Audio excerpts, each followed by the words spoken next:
창세기 2장 15절에서 17절까지의 말씀입니다. 이제 신앙생활을 막 시작하신 분들을 생각하면서 창세기로 돌아왔습니다.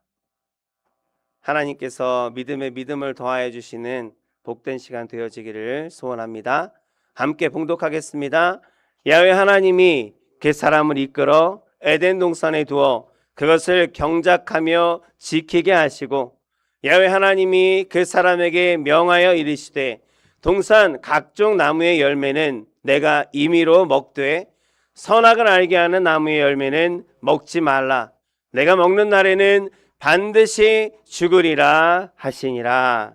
아멘. 아멘. 함께 읽은 말씀을 본문으로 하나님의 공급하심 안에서 우리는 같이 해볼까요? 썰렁하네. 하나님의 공급하심 안에서 나는 잘 되고 잘 됩니다. 아멘. 아멘. 할렐루야. 오늘 함께 은혜 나눌 말씀을 우리가 같이 읽었습니다. 선악과 이야기는 너무나도 많이 들으셨죠? 우리 어머님은 처음 들으시죠? 아이고, 그러니까 처음 들으실 수밖에 없으니까. 그래서 선악과의 이야기지만 선악과의 이야기가 아니기도 합니다. 여러분, 태초라고 하죠. 창세기를 딱 펼치면 태초에라고 나옵니다. 그 태초에 에덴 동산은 어떤 모습이었을까요? 그냥 마냥 아름다운 곳, 좋은 곳, 우리는 그렇게 생각하죠. 상상의 나래를 좀 펼쳐보시고, 하나님께서 우리에게 창조의 능력을 주셨는데 그 모든 창조는 어디서부터 시작됐는가? 상상에서부터 시작됐어요. 있지 않은 것들을 있는 것처럼 생각하고 그려봄을 통해서 그게 실제가 되고 현실이 되어서 우리가 지금 누리고 있는 거고, 앞으로도 그렇습니다. 우리가 상상하는 것들이 앞으로 현실이 되어서 내 눈앞에, 내 손에 쥐어질 때가 여러분들 있음을 기억하시기 바라고요. 부족한 것이 전혀 없는 곳으로 성경은 묘사하고 있습니다. 부족한 것이 하나도 없으니까 거기엔 또 뭐가 없을까요? 부족한 것이 없어요. 모든 것이 다 풍성합니다. 그러니까 욕심을 낼 이유도 없죠. 빼앗을 이유도 없습니다. 그리고 누가 더 가졌다고 부러워할 이유도 없습니다. 한 주간 여러분 그렇게 사셨다면 에덴 동산으로 돌아오시기 바랍니다. 사자와 어린 양이 함께 뛰노는 곳입니다. 사자도 부족한 게 없어서 굳이 어린 양을 잡아먹을 이유도 없습니다. 어린 양도 사자가 배가 풍성하고 배불러 있는 걸 알기 때문에 그 사자의 이빨을 무서워할 이유도 전혀 없습니다. 사람과 하나님이 동산을 거닐면서 서로 대화하고 이야기를 나누는 그런 곳이었습니다. 그곳에는 질병도 없고, 그러니까 죽음도 없고, 고통도 없고, 걱정도 없는 그런 곳이었습니다. 그런데 참 좋죠? 그런 나라가 지금이라도 있으면 가고 싶죠? 곧 가시게 될 거예요. 그러나 빨리 가고 싶은 분은 없더라고요. 왜 그런지 모르겠지만. 그런데 왜 우리는 이 완벽한 나라잖아요. 완벽한 나라. 이 완벽한 나라를 잃어버리고 왜 이토록 현실은 고단한 그런 삶을 살고 있는 것일까요? 누군가는 대답합니다. 아담이 그랬잖아요. 아담 때문에 그렇잖아요. 아담이 선악과를 따먹어서 그렇습니다 라고 대답합니다. 맞습니다. 아담이 먹지 말라라고 우리가 같이 읽은 말씀 같이 아담이 먹지 말라라고 한 그 선악과를 따먹음으로 죄가 이 세상 가운데 들어오고 시작되었습니다. 하지만 여기서 우리는 짓궂은 질문 하나를 떠올리게 됩니다. 아담이 선악과를 먹어서 우리가 이렇게 고단한 삶을 살게 됐잖아요. 그러면 여러분 어떤 질문이 떠올라요? 선악과만 없으면 될 텐데. 그죠? 그러니까 하나님은 왜 굳이 이 선악과라는 걸 만드셨을까? 선악과를 만들지 않았으면 아담이 그걸 따먹었을 일도 없고, 그러면 우리는 그 풍성하고 그 부유하고 아무런 걱정도 없는 그곳에서 지금 살고 있었을 텐데. 여러분, 지금 에덴 동산을 머릿속으로 한번 그려보시기 바랍니다. 아까 그렸던 그냥 막 아름답고 막 온갖 과일들이 가득한 그곳에 문제가 되는 선악과는 지금 어디 있을까요? 선악과는 상상이 되세요? 하나님께서 선악과를 어디 구석진 곳에, 잘 안 보이는 곳에, 사람이 찾기 힘든 곳에 숨겨두신 것이 아니었다라는 거예요. 선악과가 어디 있냐면 오늘 같이 읽은 말씀, 창세기 2장 9절 말씀, 야훼 하나님이 그 땅에서 보기에 아름답고 먹기에 좋은 나무가 나게 하시니 동산 가운데에는 생명나무와 선악을 알게 하는 나무도 있더라 라고 말씀하고 계십니다. 그러니까 선악과가 어디 있어요? 동산의 정중앙에 있는 거예요. 맨 가운데 있는 거예요. 우리 오남순 목사님께 아까 기도해 주셨는데, 이 높은 곳에 교회를 세우신 것은 하나님 이 땅의 등대의 역할을 감당하게 하시기 위함인 줄 믿습니다. 그렇게 믿으십니까? 그럼 더 높은 곳으로 가야죠.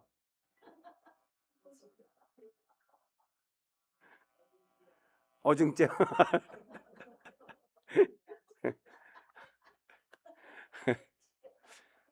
이 선악과처럼 우리 교회가 눈에 딱 띄었으면 얼마나 좋을까요? 그죠? 저기 여기서 내려가기 조금만 내려가면 안 보여. 그래서 전도할 때도 어디 있냐 그러면 한참 막 이렇게 찾아서 알려줘야 돼. 근데 동산 중앙에 모두가 다 볼 수 있는 가운데에 그 선악과를 두셨어요. 그리고 그 뻔히 보이는 그것을 가리키시면서 뭐라고 하셨어요? 너 이거 먹지 마.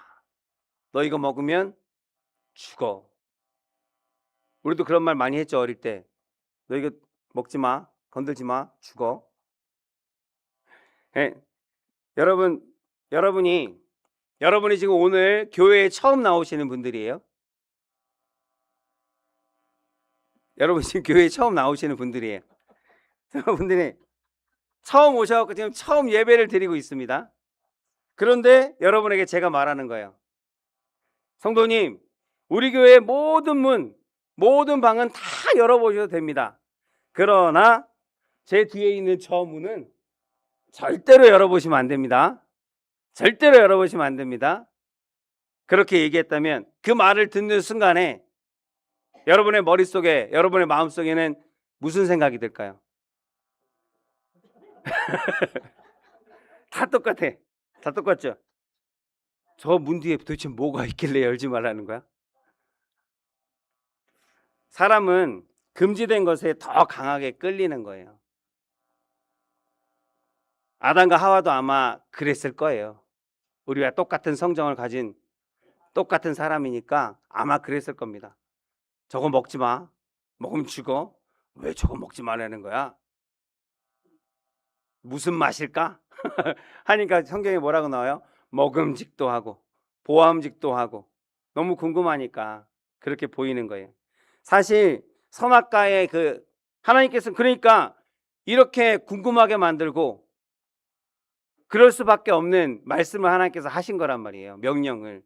하나님은 왜 이렇게 짓궂은 명령을 하셨을까? 사실 선악과라는 열매 그 자체에 능력이 있는 게 아닙니다. 선악과는 표지판 같은 거예요. 안내판 같은 거예요. 도로 위에 표지판이 있잖아요. 많은 표지판이. 그러면 예를 들어서 어느 이제 길을 가는데 여기 쭉 구멍이 하나 나 있고 그쪽으로 하면 숲으로 들어가는 길인 것 같아요. 산으로 올라가는 길인 것 같아요. 거기에 뭐라고 써 있어요? 접근 금지, 진입 금지 이렇게 써 있어요. 그게 뭔 뜻이에요? 그러면 막 들어가도 되는데 못 들어가게 하려고 일부러 우리를 괴롭히려고 거기다가 일부러 막아놓고 일부러 써놓은 그런 글일까요? 그게 아니잖아요. 거기 왜 들어가지 말라고 했을까요? 위험하니까. 다칠 수 있으니까. 죽을 수 있으니까. 사고를 방지하기 위해서 사고를 막으려고 안전장치로 세워놓은 게 표지판이잖아요. 접근 금지, 과속하면 안 됩니다. 졸면 안 됩니다. 근데 선악과라는 이 표지판이 동산 중앙에 지금 세워져 있는 거라고요. 이 표지판에는 단 하나의 글이, 단 하나의 말이 있습니다. 그게 뭐냐면, 멋있게 표현을 못하는데 하나님께서 하시고자 싶은 말씀, 선악과를 통해서 사람들에게 하고자 하시는 말씀, 그 선악과를 만드시고 세워놓으신 뜻이 뭐냐면, 잊지 마. 너 잊으면 안 돼. 결코 잊으면 안 돼. 너의 주인은 나야. 이 모든 것의 주인은 나야. 내가 주인이라고. 그것을 선악과를 통해서 표지판으로 세워놓으신 거예요. 아담이 아주 큰 권한을 받았습니다. 동산에 있는 모든 것을 다스리는 권세를 받았어요. 이름을 지었어요. 그 동물들의 이름을 하나하나 아담이 다 지었습니다. 하나님이 지으신 게 아니고 아담이 지었어요. 토끼를 왜 토끼라고 했을까? 네. 어쨌든 아담이 다 이름을 지었어요. 이름을 지었고 그 모든 것을 다스리는 권한을 받았는데, 우리도 마찬가지입니다. 우리도 이 세상을 다스리고 정복하는 권세를 받았습니다. 아멘입니까? 이 땅을 다스리고 정복하라라고 하셨어요. 우리에게. 사자처럼 날카로운 이나 발톱, 우리 그런 거 없잖아요. 사자랑 지금 가서 맞붙으면 못 이겨요. 곰이 나타나면 어떻게 하래요? 아주 큰 곰을 만났어요. 어떻게 해야 될까요? 여러분 아시는 대로 죽은 척 하라 그러잖아요. 엎드려 죽은 척 하라. 그럼 진짜 죽어요. 잘못된 상식입니다. 곰은 절대로 그냥 놔두지 않습니다. 궁금하잖아요. 곰도 뭐가 앞에 쓰러져 있어요. 못 보던 게. 그럼 이게 뭐야? 하고 툭툭 건드려 봐요. 건드려도 꼭 참고 있죠. 그러면 그 거의 1000kg는 될걸요? 뭐 몇백 킬로 되겠죠. 그걸로 발로 한번 꾹 밟아봐요. 그럼 뭐 이제 하늘나라 가는 거죠. 곰을 만나거나 어떤 동물을 만나면 그냥 무조건 높은 곳으로 뛰어 올라가야 돼요. 나무가 있으면 나무를 타고 올라가고. 이게 잘못된 상식인데, 물론 뭐 그냥 지나갈 수도 있겠죠, 간혹은. 그러나 동물들도 호기심이 많고 그렇습니다. 그렇게 우리는 사자, 호랑이, 곰, 어떤 짐승을 만나도 싸워서 이길 수 없어요. 약해요. 약한데 독수리처럼 하늘을 날 수도 없었습니다. 치타처럼 막 빨리 달릴 수도 없어요. 그런데 하나님께서 우리에게 뭘 주셨어요? 다스리고 정복하는 권세를 주셨다고요. 그래서 이 모든 동물들이, 이 땅에 있는 모든 피조물들이 사람 앞에 굴복하는 거예요. 그 권세 앞에 굴복하는 거예요. 우리가 강해서가 아닙니다. 우리에게 권세를 주신 하나님이 강하시기 때문입니다. 그래서 하나님께서 권세를 주셔서 우리가 이 땅을 다스리고 정복하는데, 그러나 우리가 착각하면 안 되는 것이 있어요. 절대로 착각하면 안 되는 것, 잊어버리면 안 되는 것, 기억해야 되는 것. 모든 것을 다 다스릴 수 있지만 그러나 그 모든 것의 주인은 누구라고요? 하나님이시라고요. 우리가 모든 것을 다 소유할 수 있지만 그 주인은 누구라고요? 내가 내 손에 쥐고 있다고 해서 내 것이 아니라, 절대로 잊으면 안 되는 사실이라는 겁니다. 하나님의 것이라고요. 우리가 건강을 위해서 오래 살려고 막 운동도 하고 좋은 거 골라서 먹고, 그러나 그 생명의 주인은 하나님이시라고요. 그것을 잊지 말라고 세워놓은 것이 선악과라는 표지판이에요. 잊지 마, 네 주인은 나야. 내 것이라면, 내가 주인이라면 내 마음대로 할 수 있겠죠. 근데 내 마음대로 할 수 없는 그 유일한 것, 에덴 동산에서 내 마음대로 할 수 없는 유일한 그것을 보면서 주인이 따로 있다라는 것을 기억하라라는 하나님의 메시지인 것입니다. 그런데 아담이 어떻게 했어요? 따먹었어요. 뱀이 속삭입니다. 뱀이 너 저거 먹으면 어떻게 된다고요? 너 저거 먹으면 하나님처럼 될 거야. 하나님이 그래서 먹지 말라고 한 거야. 하나님처럼 지혜롭게 되고 하나님처럼 능력 있게 되고 그래서 하나님처럼 될 거야.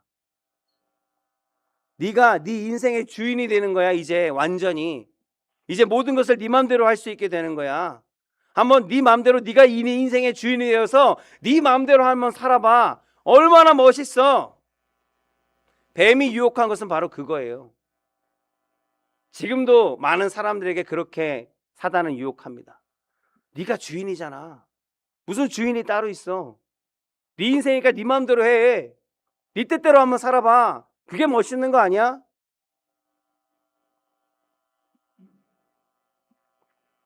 한번 내 뜻대로 한번 살아보시겠습니까? 멋있을 것 같습니까? 역사가 증거하고 있습니다. 사람의 뜻대로 살아서 얼마나 수많은 전쟁들 가운데 수많은 사람들이 목숨을 잃었고 얼마나 많은 것들이 파괴되었고 지금 얼마나 꽃이 피고 아름다운 계절입니까? 근데 그 계절을 우리 마음껏 누리지도 못하잖아요. 황사에다가 미세먼지에다가 마스크 쓰지 않으면 뛰지도 못하는 이게 사람들이 자기가 주인이냐 자기 멋대로 자기 마음대로 자기 생각대로 살아서 나온 결과인 거예요.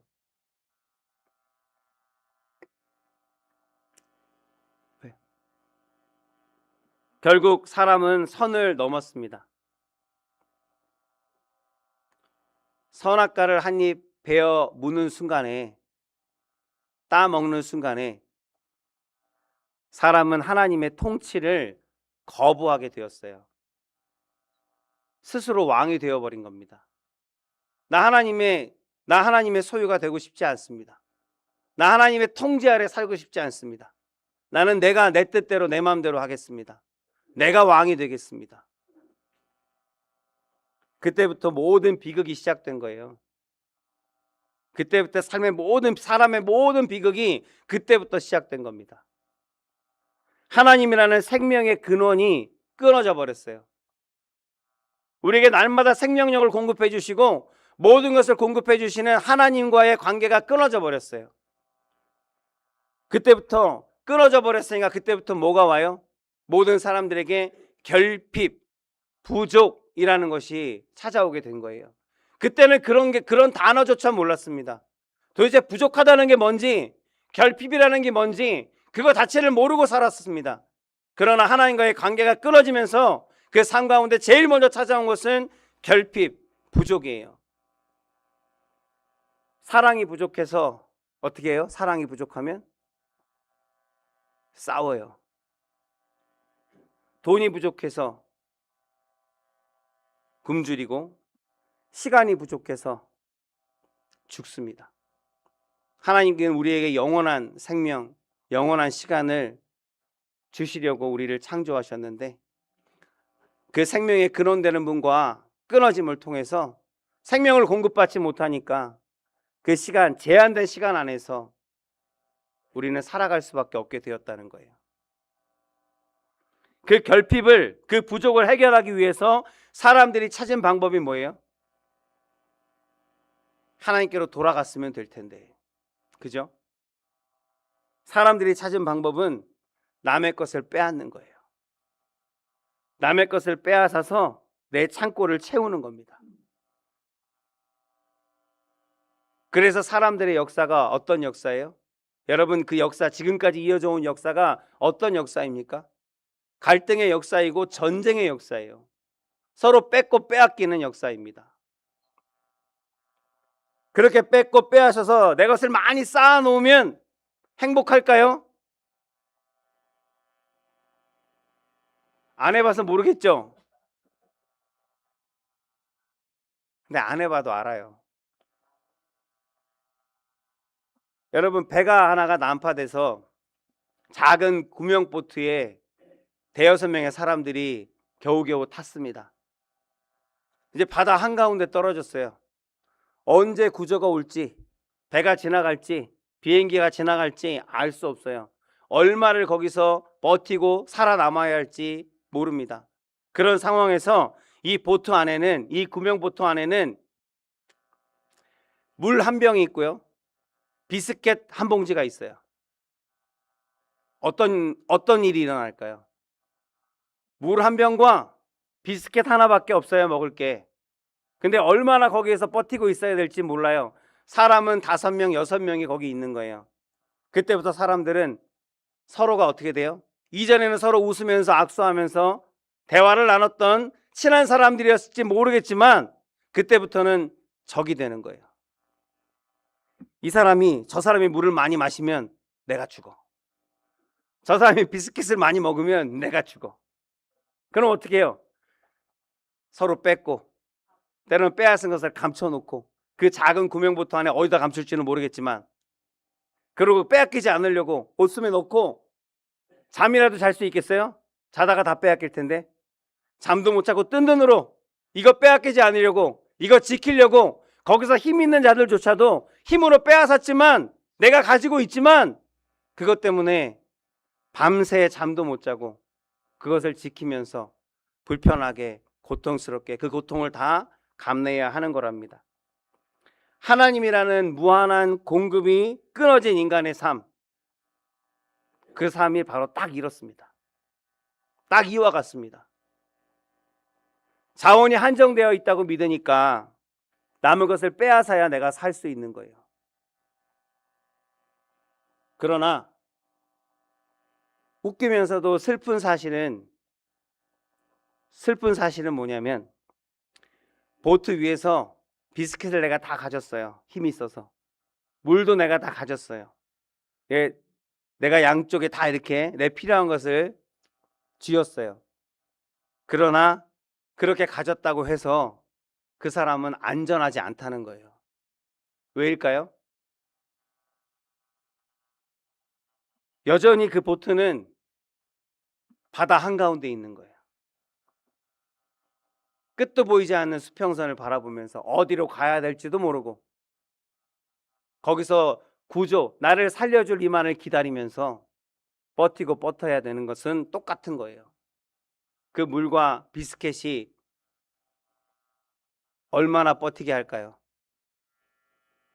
세상은 다른 사람 눈에 피눈물 나게 해서라도 내 창고에다가 쥐엄 열매를 가득가득 쌓아야 합니다. 쥐엄 열매를 왜 얘기할까요? 탕자의 이야기를 하는 거예요.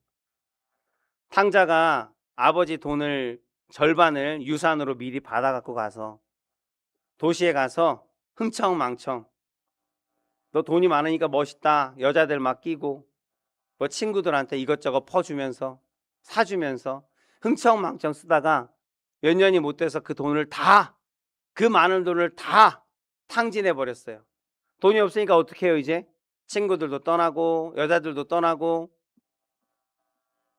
몰골이 돼서 먹고는 살아야 하니까 이제 돼지를 기르는 그 집에 일꾼으로 들어간 겁니다. 근데 일꾼으로 들어갔는데 주인이 아주 구두쇠 주인인 거예요. 그래서 먹을 것도 제대로 안 줬나 봐요. 그러니까 성경의 탕자 이야기 보면 돼지가 쥐엄 열매, 돼지 밥이에요. 돼지 밥을 맛있게 꽉 먹고 있는데 그걸 보니까 군침이 나는 거야. 그래서 그 쥐엄 열매 하나라도 내가 어떻게 먹고 싶은 그런 마음으로 군침을 흘리다가 현실을 깨달은 거죠. 내가 도대체 뭐 하고 있는 거냐? 돼지가 먹는 음식을 내가 바라보면서 먹고 싶다 하고 군침을 흘리고 있는 나는 참 저 돼지보다도 못하구나. 그럴 바에야, 이렇게 살 바에야 차라리 아버지한테 돌아가서, 내가 아버지 앞에 아들이라고는 내가 내세우지 못하겠지만 너무나 죄를 많이 졌기 때문에 내가 가서 아버지 아들로 다시 받아달라는 말을 못하겠지만, 거기서 아버지가 부리던 일꾼들은 최소한 굶주리지는 않았고 사람처럼 살지 않았나. 내가 가서 아버지 나를 일꾼이라도 써달라고, 그나마 안면이 있고 예정을 생각해서 나를 일꾼이라도 써달라고 그렇게 집으로 돌아가는 탕자의 이야기가 우리들 잘 아는 이야기인데, 이 쥐엄 열매는 탕자가 그렇게도 먹고 싶었던 그 열매입니다. 근데 세상은 이 쥐엄 열매를 창고에 가득 쌓아놓은 사람을 뭐라고 해요? 성공했다라고 해요. 부자라고 그래요. 그러나 하나님 보시기에는 그 모습이 어떻게 보일까요? 쥐업 열매를 가득 쌓아놓고 나 성공했다, 나 부자다 하면서 어깨에 힘주고 있는 그 사람을 하나님은 도대체 어떤 모습으로, 어떤 생각으로 바라보고 계실 거라 생각하십니까? 가장 넓고 화려한 최신식 돼지우리에 쥐업 열매를 움켜쥐고 있는 그런 모습일 거예요. 탕자의 모습일 겁니다. 그 쥐고 있는 쥐업 열매를 빼앗길까 봐 잠시도 평안히 쉴 수 없는, 걱정과 근심으로 하루하루를 살아갈 수밖에 없는 그런 탕자의 모습이 바로 그런 사람의 모습이라는 거예요. 여러분, 부모의 마음으로 말씀을 맺겠습니다. 아까 탕자 얘기를 한 김에 한번 탕자의 부모의 마음으로 한번 생각해 보시기 바랍니다. 여러분은 왕궁에 살고 있어요. 아주 큰 집에 귀족으로 살고 있습니다. 그런데 여러분의 자녀가 먼 타국에 나가서 돼지우리에서 쥐업 열매를 먹으면서 비참하게 살고 있다면 여러분 어떨까요? 그 마음이. 우리 아들은 명문대 나와서 다른 돼지들보다 쥐업 열매를 더 많이 가질 수 있어. 그러니까 괜찮아. 아버지, 저 돌아가지 않을래요.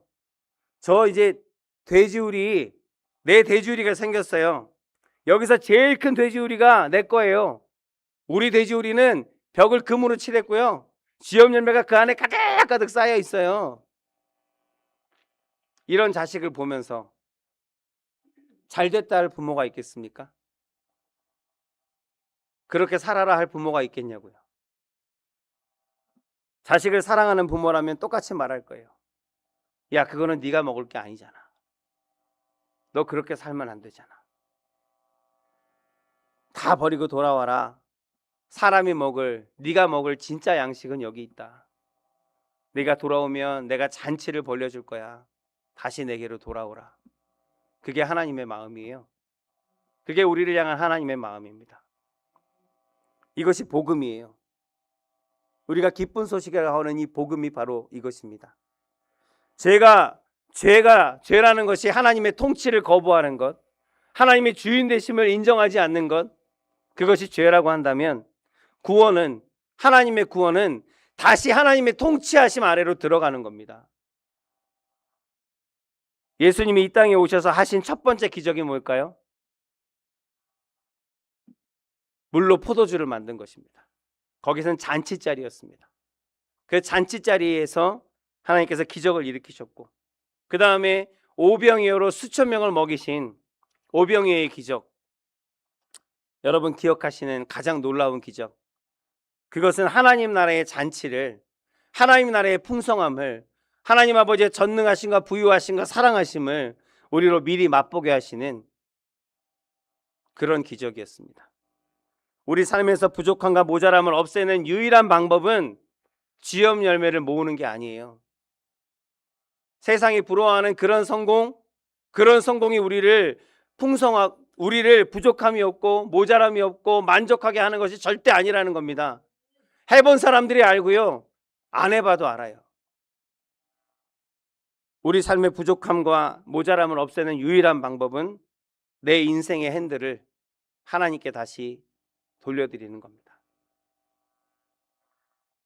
하나님이 사랑하고 또 제가 사랑하는 우리 성도 여러분, 안 믿겨지나요?